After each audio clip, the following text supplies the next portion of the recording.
Hey guys, so I'm just finishing up editing this video you're about to watch, and I'm talking quietly because everyone else is asleep. And I realize this video may not be for everyone. It was kind of hard to film, and I ended up getting into some things in my life that maybe not everyone wants to know about me.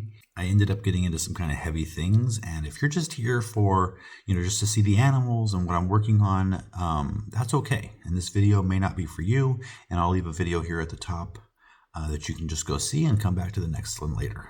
I didn't plan on this video going where it went, but just kind of the nature of the video took me there. And I almost scrapped the whole thing during the editing process because some of it's kind of embarrassing. And this is going to be the first time that some family members even heard about any of these things I'm talking about. But I remember back to some other videos I did that weren't the easiest subject matter and were kind of embarrassing. And there were some grumblings from some of the viewers, but overall, the majority of people were very supportive and let me know that, it actually helped hearing someone talk about certain things that they were going through. So that's why I'm just going to keep this video as it is, because I do feel there are people out there going through things that I've gone through, and hopefully in my 50 years of life, I can pass on some wisdom or at least some experience. So you may learn more than you want to know about me, but if it helps one person get through what they're going through, then I think it's worth it. And I promise this video has a happy ending. Hey guys, it's a special day today. Yes, it's the first day of fall, which just happens to be my second favorite season after spring, but it's special for another reason to me, because it's also my birthday. Not just any birthday though, it's the big 50, 50 years. Is this my golden birthday? Am I in my golden years? AARP is just 5 years away, which could be cause for depression, maybe a midlife crisis even. What it's been for me is a time of reflection. Looking back on the last 50 years, there have been a lot of ups and downs, just like in everybody's life. In mine, it seemed like my 30s and 40s were weighed down by a lot more downs than ups. On the surface, I was married to my best friend, had a healthy, loving, most amazing son in the entire world, had my own business, but there was something missing. I was depressed and anxious a lot during those 2 decades. I would say for the majority of those 2 decades. And as the years passed, I felt like my zest for life and my excitement of what could be around the corner just kind of seemed to fade more and more every year. Life was not turning out the way I had hoped and dreamed it would when I was in my 20s. But then again, does anyone's? I think we all have aspirations in our 20s of what life's going to be like. I was going to have a mansion, with sprawling property, with gardens and a lake and even a compound for our entire family. I was going to have 3 kids, a boat, a large RV, a vacation home in Hawaii, and of course, millions of dollars invested for retirement. The retirement would be early, of course, and I would travel around the world with Emily and just see everything we wanted to see and do everything we wanted to do. I remember hitting my 30th birthday, and that wasn't depressing for me at all. I was totally okay being out of my 20s because I felt like this was the decade when I could do it all. We were recently married, living on our own. How could it not happen? I owned my own business, and more than that, I had a dream board with all those things I just mentioned on it. So it was in the bag. When I hit 33 though, I started to realize that things were not on the track that I thought they would be. We were barely scraping by, living in a tiny 1-bedroom apartment, and those 3 kids, we were getting older and we didn't even have 1 yet. And if 3 was the plan, we needed to get started pretty quick. So under that pressure, we moved out of our apartment and into a really small 2-bedroom house that was owned by my grandparents. Interestingly enough, it was the house that I was born in. It had 2 bedrooms, so we had a little more room. It was cozy, 900 square feet. It was a little bungalow a few blocks from the beach, and the rent we paid to my grandparents was insanely low, basically enough to cover the property taxes. So that gave us the courage to start our family. And in October, we decided it was time to jump right in. A couple of weeks later, we found out Emily was pregnant. That was easy. The next 9 months were filled with excitement and, got the room ready, do all the things that expecting parents do. And then Noah was born in July of 2008, and I turned 34 a couple of months later. Around that same time, the housing market crashed and we entered into what was called the Great Recession. Fortunately, we didn't have a mortgage at the time and we're not in trouble like so many people were at that point. Unfortunately, my business, my clients were 95% building contractors. Did I mention it was a housing market crash? Yeah, I lost almost every single one of my clients almost overnight. Did I also mention that Emily was in the depths of postpartum depression? We didn't know it at the time. Doctors didn't say anything about it. But what ultimately happened was I ended up, a lot of the responsibility for Noah fell to me. Fortunately, I was pretty much out of work, so I had the time. Unfortunately, we had no savings. Fortunately, we had great credit and were able to live on our credit cards. Unfortunately, they make that real easy to do until you wake up so far in debt you don't even understand how it happened and you have no idea how you're going to get out of it. It takes over your whole life. I felt like we were just hemorrhaging money every single month just in interest payments. I can't bring myself to say the number out loud that we actually owed to credit cards, but whatever you're thinking it is, it was probably a lot more than that. I tried to get an actual job, but nobody was hiring, and there was thousands of other people in every area trying to get a job at that time. I did have my degree, and so I was able to sign up with the school system to become a substitute teacher, which was great. It allowed me to be flexible and to take on the jobs as often as I could while still making sure everything was okay at home. But there was an influx of a bunch of substitute teachers at the time, and so there just weren't enough jobs to go around to be a steady, regular income. Next came one of the most devastating realizations that Emily and I have ever had. I was now 36, and even though it would be a completely stupid decision financially, the biological clock was ticking. We needed to have a second baby. We tried for an entire year. Nothing. Tried a little longer. Nothing. When Noah was 4, circumstances arose. My grandparents were diagnosed with dementia, and we had to move out of that little house. Business had somewhat rebounded from the recession, and we were able to afford a little bit more. My grandmother on my dad's side passed away right around that time, and her house was vacant. We decided with my dad and my aunt that we would move in and pay rent, although it was lower than what it would have normally been, in return for us providing the labor, them providing the materials to update the house. It was in need of a lot of updates, and so that was kind of the deal that we arranged. That was a godsend because we were not going to be able to afford a small apartment in California, let alone a decent sized house in a decent neighborhood. So we moved in, got started on all that, and I turned 38 a couple of months later. We continued to try for a second baby, but we finally realized that it wasn't going to happen for us. Probably more divine intervention than we wanted to see at the time, but we should have. We still weren't financially stable, and we were still trying to dig out from all the debt that accumulated from a few years prior, which the credit card companies make it almost impossible to do. We decided to switch our thinking to adoption. We had had a few IVF appointments. However, we were not going to be able to afford that, especially since there's no guarantees. So we threw our focus into adoption. We took the classes. We signed on with an agency. That was another year, and Noah was turning 5. We realized that we were spending so much time on a second child, and they make it so difficult with so many hoops to jump through. It was taking all of our focus, literally.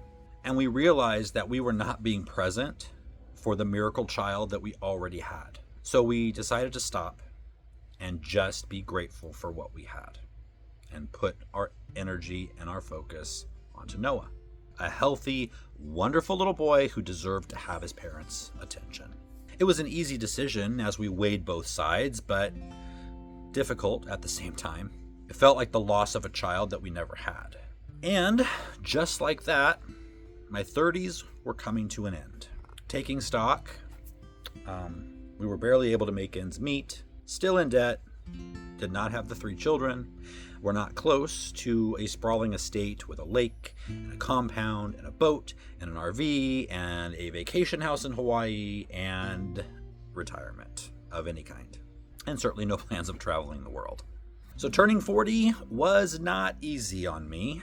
I felt like a loser. I felt like a disgrace. I had let my family down. I had let myself down. I look back on pictures from the early parts of Noah's life, and in each one of those pictures, I'm smiling probably, but I know exactly what I was feeling at the time. I was feeling fear, dread, just no hope. If I have any regrets in life, it's that I let those what should have been wonderful years be overshadowed by all of the other things going on. But I didn't know how not to do that, and I didn't see a way out. I lived the next 4 years plugging along, going through the motions of life, and praying real hard. I started to really dig into gardening. That was always a passion of mine, but at the apartment we lived in a north-facing tiny balcony, and we were newly married, so we just didn't do it. When we were at our second house when Noah was born, there was a large yard, but so much of it was weeds and it was sandy because it was close to the beach, and I almost couldn't grow anything, and I was so preoccupied with just everything going on at the time. It wasn't on my radar. But here we were at this new house with a decent sized backyard, good soil, and I needed an outlet for my gardening and for my creativity. I escaped from my problems by turning our backyard into a tropical paradise. If I couldn't have a vacation home in Hawaii, I was going to bring Hawaii to us. And I did that. And, as the word got out and spread through family and friends, there were family and friends who lived elsewhere in other states who were wanting to see what I did. And so I kind of filmed a walkthrough garden tour, if you will, of what I had done. It's still up there. It's my first video I ever posted. But I posted it on YouTube because I didn't know how to send a large file like that through email or whatever. And so I just posted it to a YouTube account that I already had just as a viewer and gave people the link.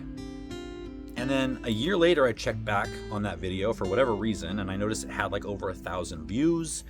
I had a few subscribers and a couple of comments, which were really positive. So I was shocked, but this flipped a light switch in my head. I had always heard people say, make a living doing something you love, and you'll never work a day in your life. Okay, but my passion was gardening, and I was an artist. So we've all heard of starving artists. And the only thing I could think of as a gardener would be either like just a gardener who comes and mows lawns and cuts bushes, or like a landscape designer, which the fun for me was building something, creating something that my family and I could enjoy, and designing out a plan for someone else with things they want, and all the headaches that come with that, and employees. I think that would have taken the joy out of it for me. Plus, I didn't have the money to invest in another business. But maybe I could use YouTube to teach what I knew about gardening and to inspire others. I had a pretty creative looking backyard. I thought, well, that might get some attention. So I started, and October of 2017, I posted my first official video with me on camera talking about fall gardening, I believe. So that was 7 years ago, next month. And in the back of my mind, I thought maybe I could make a little extra spending money. So I was 43 years old when I did my first video. But I gotta tell you, it was an instant success. In that first month, I got 45 views and 0 subscribers. But I kept at it alongside my real job. In March of 2019, I hit a big milestone. I had 1,000 subscribers on my channel. And I made my very first bit of income with YouTube, 64 cents. It sounds discouraging, but I kept at it. I knew the more videos that I did, the more chance I had for one to really take off. And 3 months later, that finally happened. I filmed a video about tomatoes. I put everything I possibly could into it. I wanted it to be a great video. In the first week, that video had 3,000 views and brought me 400 subscribers, which was much better than any of my videos had done up to that point. But by the end of that summer, on my 45th birthday, that video had brought in 1 million views and 40,000 new subscribers. My 45th birthday would be the first one in a very long time where I felt some hope, some joy returning to my life. I vowed to myself on that birthday that I was going to start putting more work into YouTube and more work in trying to find the positive in life. 2020 was going to be amazing. In January of 2020, I was looking forward to a new gardening year, growing my channel more. I got a big boost that previous summer. At the same time, though, I was experiencing some weird symptoms. One of which was I could hear the blood rushing behind my eardrum. After putting it off for a week or so, I finally went to the ER, and that would become the scariest day of my life and would change my life forever. If you've been with me since that time, you know that I was diagnosed with a dissection and an aneurysm in my carotid artery, which was basically cutting off 90% of the blood flow to the right side of my brain. And I was at major risk for a stroke. I thought to myself, I finally got a glimmer of hope and happiness, and then it all ends with this. What followed was a year of indescribable medical anxiety, which I'm still working through to this day. If you've followed me for a long time, you know that. Try to be very open about it because I know other people suffer from the same thing, and it's nice to hear somebody else talking about it. That same summer, when I went back for a follow-up MRI, they had a second finding. I had an aneurysm in my brain. Small, and it had been there on the previous MRI, but they just hadn't caught it. I was also diagnosed that year with cluster headaches and several other less catastrophic things, all basically stemming from my anxiety about all of this. We just didn't know it at the time. So I went from being on like one medication to about, 10 or 11 by the end of that year. Plus all the other stuff that 2020 brought all of us. The story could end there. I thought it was going to. I didn't think I was going to live to see my 46th birthday. But the story didn't end there. The first 3 months of 2020, which were arguably the hardest in my life, I kept going with YouTube. I had to. The pandemic had once again, just like in 2009, crashed my entire business. But this time was different. In the first 3 months of 2020, I added 30,000 new subscribers to my channel. And in April, that very next month, I added another 90,000. That pushed me over the 100,000 subscriber mark. People often wonder why I was so emotional in my video where I went over 100,000. Well, now you know. It meant everything to me. I saw my life changing. I saw the possibility of a better life. At that same time, I was still going through this new aneurysm issue and was back and forth on whether I was going to be able to enjoy this life or not. By the end of that year, I had over 350,000 subscribers on Next Level Gardening. And it surpassed my, real job, which I never went back to. In January of 21, I remember doing this Happy New Year video. I was announcing a new website, a brand new channel name going from California Garden TV to Next Level Gardening, and I was just talking about upcoming plans for the year. And I really believe 2021 is going to be much, much better. I had no idea that just a couple of weeks after filming that video, I was going to be contacted by one of the largest publishing companies in the world to be asked to write a book for them. Or that 7 months from filming that video, I wouldn't even be in that same backyard. We would be starting the life that I longed for. Not the big extravagant life that I had planned out in my 20s, but a life that my soul needed.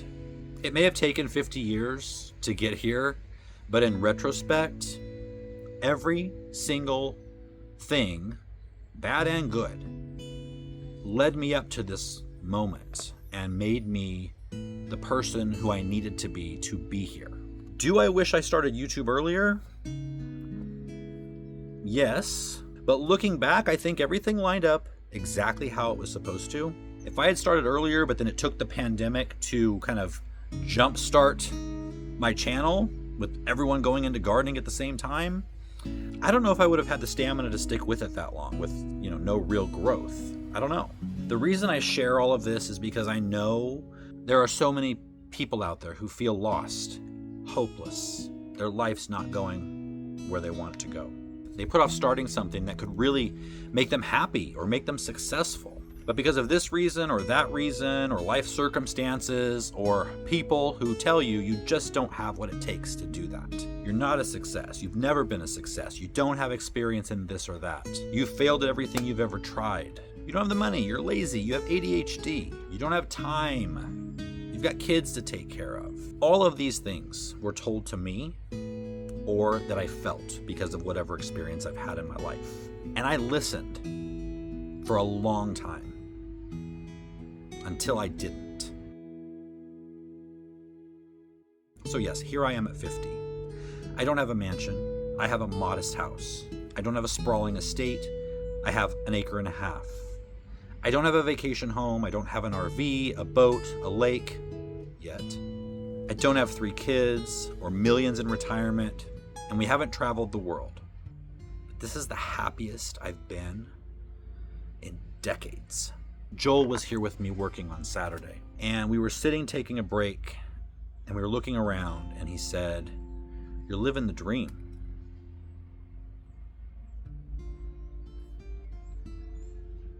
And in a split second, all of my whole past 40 years flashed through my mind, and all I could say was, yeah, I am.